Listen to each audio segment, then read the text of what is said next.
Several years ago, I was going through a difficult time in my life. I'd just been through a tough breakup, and I was at a point where I wasn't really sure about my career direction or my direction in life at all, really, kind of facing a void. And it was at that time when I discovered this game in my dad's attic, this old dusty game. It's called Sherlock Holmes Consulting Detective. And it's not an exaggeration to say this game completely changed my life. And it did it. One way it did that was it led me on the path to being a writer and game designer that is now my job and this kind of lifestyle. But the other way it did it was it shifted my perspective and helped me through the period of emotional turmoil. And facing a world that seemed incomprehensible, uncertain, where I lacked agency, this game showed me a world where through my own agency, I could find meaning and solutions in even the most apparently baffling and confusing of situations. It showed me how uncertainty, rather than something to fear, could be an invitation to explore and create my own meaning. And so it offered me a way forward. And this might seem unusual because normally we often think of games and play as like quite trivial, frivolous things without any kind of deep significance. But in reality, throughout human history, you can see this kind of thing happening, that games can be much more than that. There's a clear example in the game Senet from ancient Egypt, where the Egyptians came to see Senet as representing the path to the afterlife. So through the game, something which was otherwise frightening, unknowable, the moment of death, became something navigable and comprehensible. And games and play have been used like this throughout human history, in human culture, to reconceptualize, tackle, and approach challenges, trauma, and all kinds of difficulties that we've faced. Because we've been playing for a long time. And if you just look at the history of games, for example, the oldest board game yet found is 8,000 years old. They could be older than this. This is yet found. To put that in context, that means that we were playing board games while woolly mammoths still walked the earth, before we invented the wheel, before we tamed horses, before we invented writing. So games are one of the oldest human creative cultural pursuits. And it's even been theorized that play itself is foundational in how humans form social structures and how we build culture. So this seems unusual until we dig into what play really can do and what it is. And we can see how play is something that is actually incredibly empowering. It lets us do things we wouldn't normally do when we're playing. It's creative. We can be adventurous. We can come up with new things. It's bonding. It links us to people. It's surprising. We have the unexpected when we're feeling playful. It's transgressive, and it lets us cross boundaries or explore crossing boundaries that we wouldn't normally cross. Like, for example, with the game Senet, it was about crossing the boundary between life and death. We can explore boundaries that are otherwise challenging. So we're going to play now to get a feel for play rather than just talk about it. This is a game I invented, and I've only tried once so far. I played it on Nomad cruise, and it worked okay. This is the second time I've ever played it. We'll see if it works this time. So, can everyone stand up? I'm going to describe two different actions. In your head, you're going to choose one to do. Then I'm going to say 3, 2, 1, go, and you're going to do the one you've thought of. You're trying to be in the minority, the thing the fewest people are doing. I'm going to look around, make a quick judgment about who's in the minority. Everyone in the majority is going to sit down. The minority is going to stay in. We're going to repeat. We're going to see how long we get and who we get down to. We had one winner on Nomad Cruise. I don't think that's going to happen every time. Okay, so to begin, the first thing you're going to do is you're either going to do some kind of sexy dance or a power pose. Okay, pick one. Think of it in your head. Ready? 3, 2, 1, go. Oh, I think we have, it's tough. I think we have most sexy dancing. So sexy dancers, sit down. Sexy dancers, sit down. Power pose, stay standing up. Okay, next one. You're either going to wave at me and smile or frown and give me the finger. Okay, 3, 2, 1, go. I think we have most smiling and waving, which is nice, but it means you're all out, so sit down. If you've got your finger, stay standing up. Okay, we only have a few left. Okay, we're going to do one more and see if we get it down any further. The last thing you're going to do is either jump up and down on the spot or shrink down like this. Ready? Pick one. Try and be in the minority. 3, 2, 1, go. Most people are jumping. If you're jumping, sit down. Is anybody left standing up? You're all winners. Thank you. Okay. So there's a bit of a feeling, an experiential sense of what play can do for us, how it can change our emotions, how it can change our relationship with each other and with our environment. So we can think a bit more about exactly what does play do for us. The idea of a play mindset I'm going to talk about has links to various other areas of like thought, philosophy, psychological concepts. I'm just going to list these on here. You could take a photo or ask me later and I can give you this information. I'm not going to talk through them all now. I'm just going to let you know that what I'm about to talk about has overlap with some of these things. So this is Miss Havisham. She is a character in the Dickens novel Great Expectations. She is jilted on her wedding day, and as a consequence, she retreats to her mansion, never removes her wedding dress, has all the clocks set to the time the wedding was called off, and stays there. And she's one of literature's most iconic tragic figures, unable to move on from the pain, stuck in one place and one time, fixated on one man. This is Dave Mustaine. He's the founder of the band Megadeth, who've sold over 25 million copies worldwide. Seems like a huge success, but he doesn't really consider himself a success. Before he founded Megadeth, he was in a band called Metallica. Metallica have gone on to sell over 180 million albums worldwide. And when Mustaine got thrown out of Metallica in the early days, he decided that what he was going to do was found a new band, and they were going to be bigger than the band he was thrown out of. That was his goal. That would be his way of liberating and getting revenge for what happened. And he's never achieved that. And to this day, he says that despite all his massive commercial success, he still feels that his life is kind of a failure because he hasn't done that one thing he set his mind on. And these, Dave Mustaine and Miss Havisham, both illustrate one important principle about life. One of the biggest threats to our happiness is to become stuck by fixating on one specific outcome. I want this job. I want to be with this person. I want this level of success. I want to be in this place.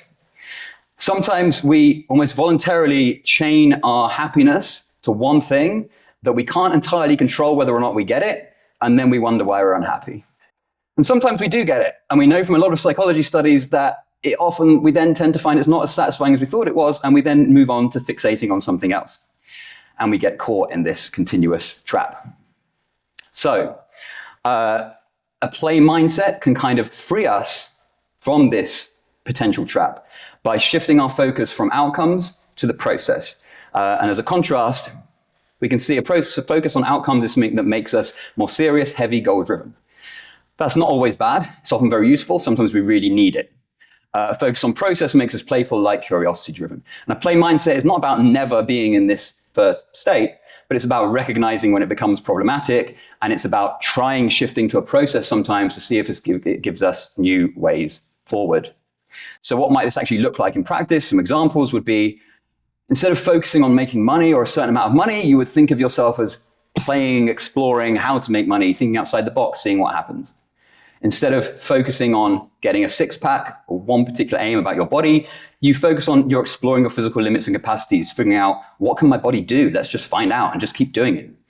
Rather than focusing on finding sex or love, you can think of your experience of romance and sex and adventure, curiosity, playful.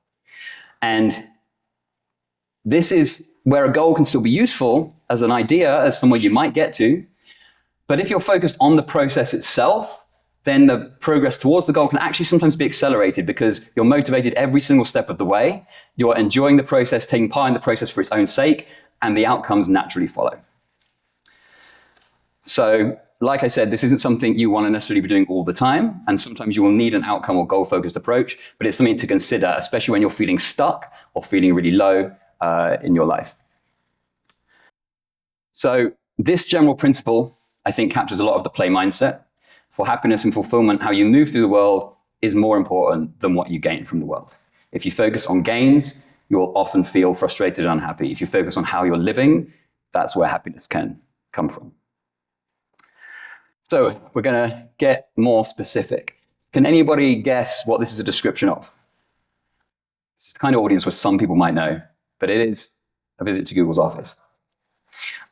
So this is one example of how, in recent years, the division between play and work has begun to break down somewhat in terms of exploring how the two can intersect. And I think there are some very interesting reasons for this culturally, which I'm not going to talk about now, but I'm just going to talk about some ways that they can intersect in a beneficial sense. The really obvious one is kind of team building, bonding exercises, doing playful experiences, escape rooms, maybe interactive theater. You can do things like circus skills classes, these kind of playful experiences that help people bond together and establish teams. Playing games. There are two games I designed on here. Perspectives and Echoes are both like mystery-solving games where you work together as a team to solve some kind of mystery, collaborating. Two Rooms and a Boom is a great, massive, big group social game. We might play it later in the park at about 4 p.m. at the games tent if you want to try it out. So these kind of things, this is an obvious way a lot of people think of when they think of how you can use play in work is as some kind of team-building, bonding exercise, and it is obviously great for that. Then the next step is often people thinking about gamification and how games can actually be used in a practical way for some kind of teaching or like some kind of information structure in the workplace. There's a good example of this. The CIA released their games relatively recently, through a Freedom of Information Act, that they've been using to train agents, board and card games, they've been using to train agents for years. And interestingly, they chose to use board and card games rather than video games. And of course, board and card games have some advantages in that they're very easily adaptable in the moment if you want to change things. They're very easy to produce. They're much more social a lot of the time. You're often more about interaction and talking and discussion. And also, interestingly, players can kind of see the mechanisms, understand a bit more about how things are working than with a video game where that's all opaque. And the senior CIA analyst, David Klopper, described it like this. People playing a game together, they're experiencing the designer's mental model of insurgency in Afghanistan and sharing that model. They're learning it very quickly because they're inside it, operating in it, pushing levers, pulling cords, seeing what happens. Stories are very sticky, and they'll remember their own stories. So this is an example of how gamifying some kind of learning can sometimes make it a more effective way of teaching people. But we can go beyond that. We can go beyond just games and gamification as ways of using play, or how play can be beneficial in our working lives. In the 1980s, Intel was failing. They were producing memory chips, and there were big companies from Asia that were out-competing them, and their profits were plummeting. And these two men, Gordon Moore and Andrew Grove, met to discuss how they could save the company. And they talked for a while. They couldn't come up with any solutions. And so they said, well, I wonder what's going to happen now. And they were like, well, the board is going to fire us, and they're going to bring in two new execs who are going to be fresh-faced somewhere else, and they're going to come up with some new ideas and save it. And then they thought, well, wait a minute, what about if we try being those new execs? So what they did was they fired themselves, walked out the office, walked back in, playing as being the two new executives. And when they did that, they came up with completely different ideas than they'd come up with before, completely crazy stuff, went off in completely different directions, and eventually decided we need to shift away from memory chips to microprocessors, and turned Intel into the massive success it became afterwards. And this is a real-life example of something that's been studied in psychology. What Would Batman Do was a study in 2016 where they got kids to do a difficult task, and they would either just do it as themselves, just do the task, or they would say, dress as one of these characters, and they'd have all these costumes. Anyone you like, be that character, do the task. The kids who were pretending to be a character persisted longer on the task and performed better on the task than the ones who were being themselves. And this is an example of something that is called the self-distancing effect. In daily life, when we go about, we can be very limited by our sense of ourselves. There are certain things we do not want to do, or certain things we do not want to say because of how it will be perceived. You think you might be seen as stupid or ridiculous, or you might fail. And always Richard Feynman, when he heard a new idea about subatomic particles, said, that's the most ridiculous thing I've ever heard. And he's since said he was only about halfway through this sentence when he realized the idea was probably correct. And that's because when you want to push boundaries, when you want to find a solution no one else has found, when you want to go further than you've gone before, it's often the ridiculous thing that nobody has dared think and nobody has dared vocalize that is what you need. So this is another principle about play and a play mindset is how it can free us by allowing us to experiment, make mistakes, fail, and be ridiculous. And this is one of the real core powers of it. So using play in your business as a summary, there's the play experiences and games, bespoke games for training. But think about setting time aside to play with your process. Don't always stay fixated on the outcomes and the goals. Every so often, think like, what happens if we loosen our focus on those and play around with how we're doing stuff and see what other ways of doing things there are? And you might discover something really powerful and useful. Try out what ifs, adopt the perspective of somebody else sometimes, even potentially a fictional character, see where that gets you, and allow yourself and your colleagues or employees to get ridiculous. Okay, the other area I'm going to talk about is play and romantic relationships. And there's actually quite a bit of research in this area that has shown connections between these things. Many couples do rate play, inside jokes, games as very important aspects of their relationship. Adults' level of playfulness can predict their relationship satisfaction. And couples who say play is essential are also more likely to say they're highly satisfied with their relationship. And why is this? Well, there are many reasons. And I mean, you can immediately think of some things about romance that are inherently playful. Like flirting, for example, is a very playful kind of activity. And there is a need for novelty. And this is a thing with long-term relationships, is humans crave this novelty. We want novelty in every sense. We always want new things to excite us and interest us in every way. And therefore, a challenge in long-term relationships is somehow maintaining that when you're with the same person and often for more and more and more time. Play is one way of helping keep that novelty in there. It can bring in fresh experiences, ideas, and perspectives. You try new play experiences, you encounter new things. You're doing this together as well, so it's kind of a bonding experience. New identities, you can try out different ways of being, almost being different people, explore new sides of yourself, similar to what we saw with the self-distancing effect. And you have this sense of continual discovery in relation to your partner, but also to yourself.